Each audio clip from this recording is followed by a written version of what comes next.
When was the last time you've been told that AI is going to replace you? Are you worried that you're studying for a job that will no longer be there by the time you graduate, just because AI is going to take it and simply do it cheaper and faster? Or do you think that AI is going to do to our jobs what the calculator did to math? The calculator didn't kill math, it just killed the drudgery of long division. It freed up the human minds to focus on calculus, on physics, on sending rockets to the moon. So, do you think AI is going to do that? Or do you think it's just going to take our jobs? When was the last time you've searched Google for something versus asking an AI for an answer?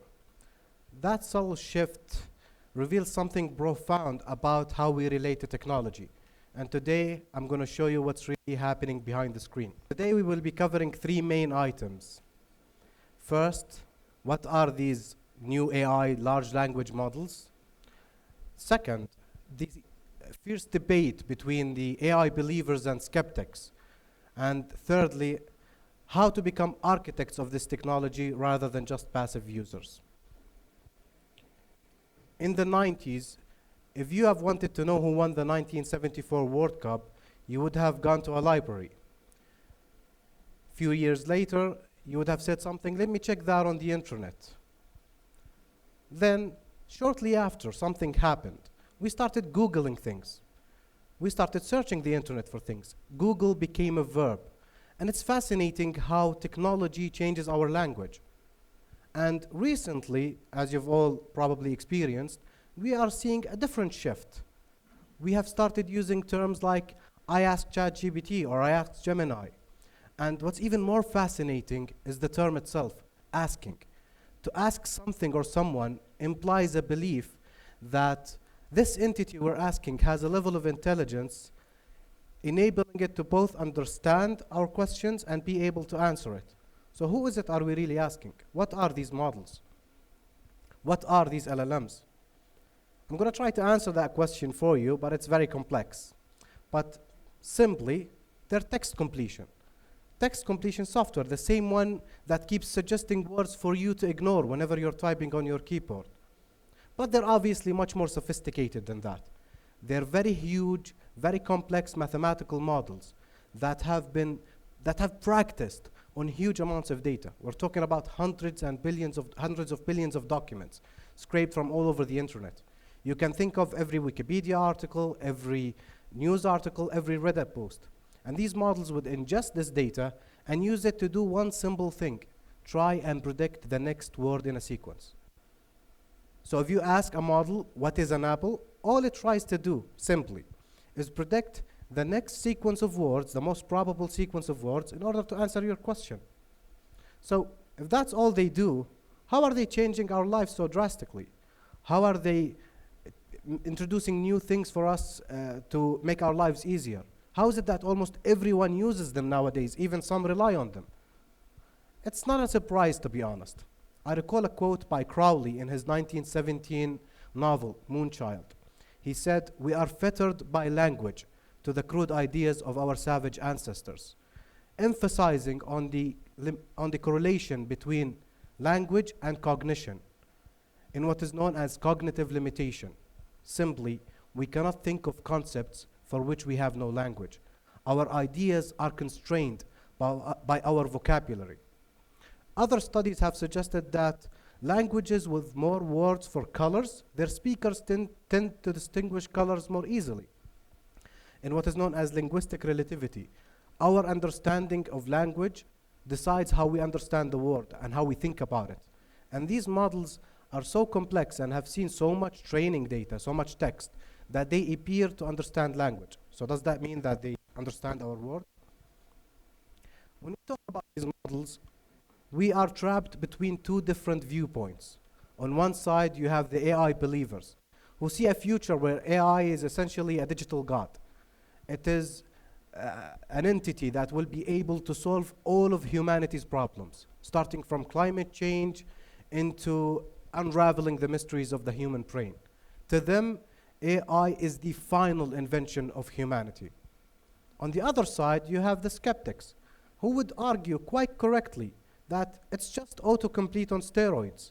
It's just statistics. It's just fancy math. All it does is predicts the next word in a sequence with no real mind behind the screen. So which one is it? Who got it right? Both of them, actually. The skeptics are right about the math. It is pattern matching.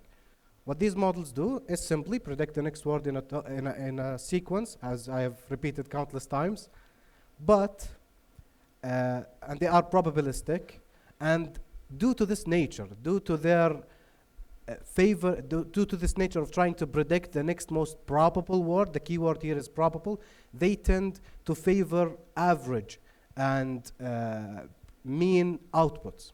And researchers are concerned that these models are pushing the human output towards the mean, towards mediocrity, favoring these probabilistic and average outputs and ignoring novel and exceptional ideas.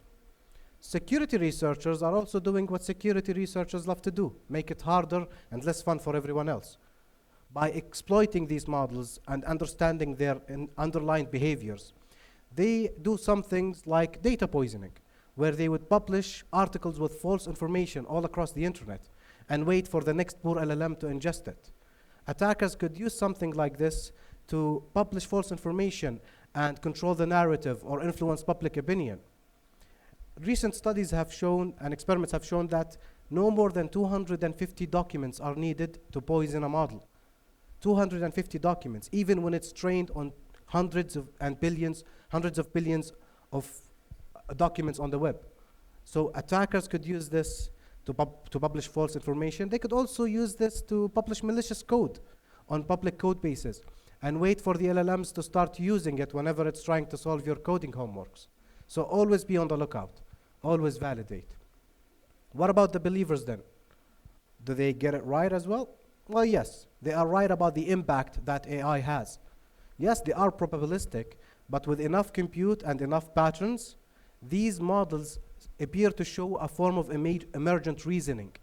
A single neuron in your brain isn't intelligent, but if you connect 86 billion of them, and suddenly you have consciousness. So could we be witnessing the same transition in silicon? Who got it right and who got it wrong is obviously not a good question. The skeptics are right about the math. It is probabilistic. It is just statistics. And the believers are right about the impact. These models have changed the way we do things. They have changed the way we get information. And they are continuously introducing more and more ways to enhance our lives. But if we remain mere users of this technology, treating it like a vending machine where we insert a prompt and expect perfection, we will be disappointed. Even worse, we will be led astray by hallucinations. To be a user is to be passive. To be an architect is to understand limitations. As engineers in this era, our job isn't to hope the model works. It is to build the systems that account for its flaws and leverage its strengths. So to the students here at PSUT and to everyone watching, the wires of our future intelligence are being laid as we speak. Do you want to be the ones using the light, or do you want to be the ones deciding how it is wired? The future shouldn't be something that happens to us. It should be something we build, line by line and layer by layer. The future of AI and the future of humanity is waiting for your designs. So let's get to work. Thank you.